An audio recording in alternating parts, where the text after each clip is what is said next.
Something I've noticed that is important to you all are shoes that are affordable but look good and feel good too.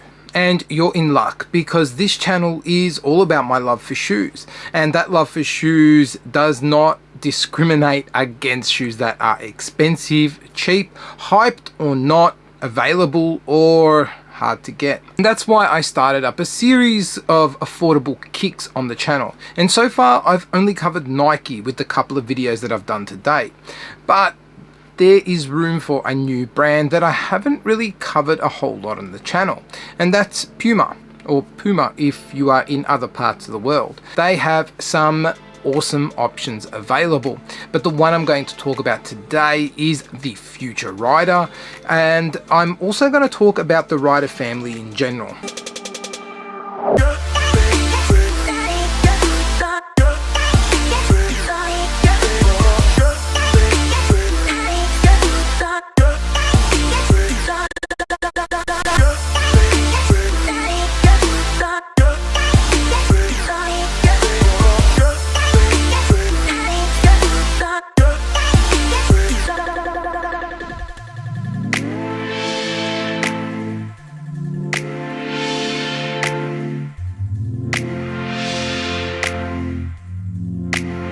So, let's get into it.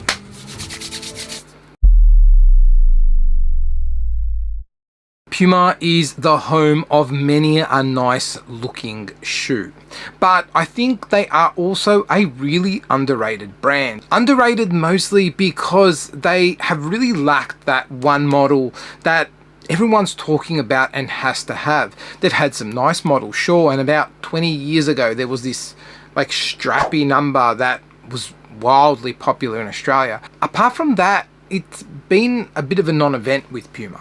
That is until recently though, and over the last couple of years, Puma have really done great things with their basketball line, the lifestyle orientated RS series, and then there are some pretty killer collaborations with Dua Lipa, J. Cole, and everybody's favorite plumber, Mario. In fact, the Future Rider version of the Super Mario collaboration was my favorite sneaker of 2019.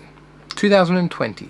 No, because last year was 2021. I've got those and I really love them. Puma also released a whole new range of running shoes featuring a Nitro midsole. I ran pretty extensively in the Velocity Nitro, and that was one of my favorite shoes of 2021 to run in, that is. The Future Rider, which is this guy right here, is a silhouette that has been available pretty much all year round for the last couple of years, and that's a really good thing, because what it means is that it is available in a whole bunch of different colorways to suit different taste levels, and it is often available at a discounted price. Seriously, you do not need to look very far to catch one of these things on sale, and everyone wins there. They retail at $130, and I've just jumped on the Puma website and there is a heap of availability of a couple of different models at 50% off. So that's $65 locally here in Australia,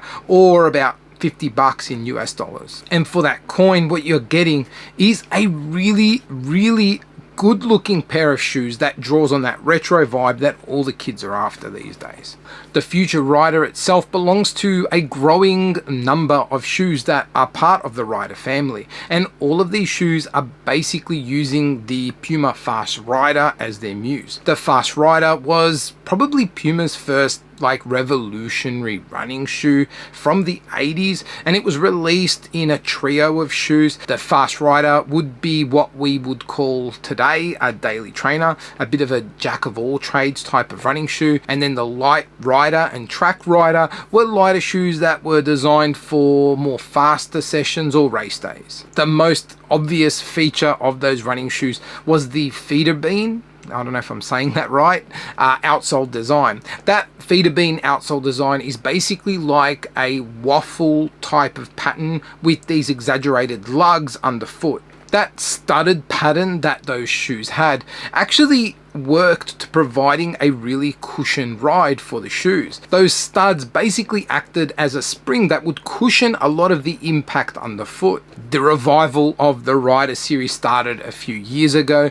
The Future Rider was released alongside the Style Rider, and now that's grown again with other models called the Cruise Rider, the Wild Rider, and there may be more.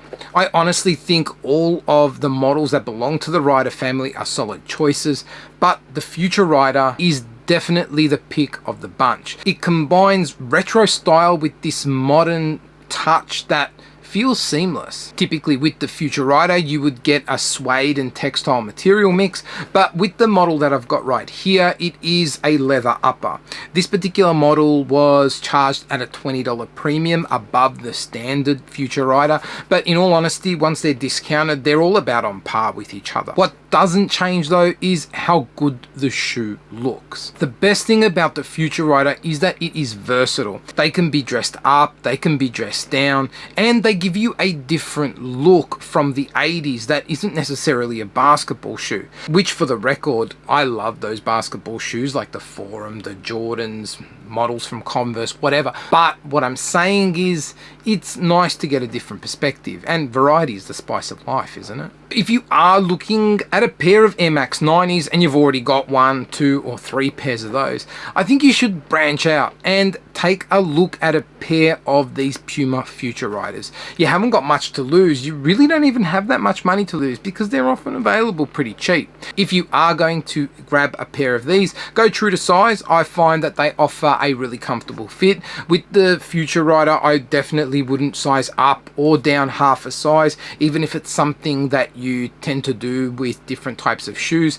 The fit for me feels just right. And as far as comfort goes, look, it's no more or less comfortable for me than really any sort of Nike shoe from that era, or Adidas for that fact. I'm really interested in what you guys think. If it's a shoe that you guys have checked out, have got, like or don't like, or if you disagree with me and you think that the Future Rider really isn't something that deserves your attention.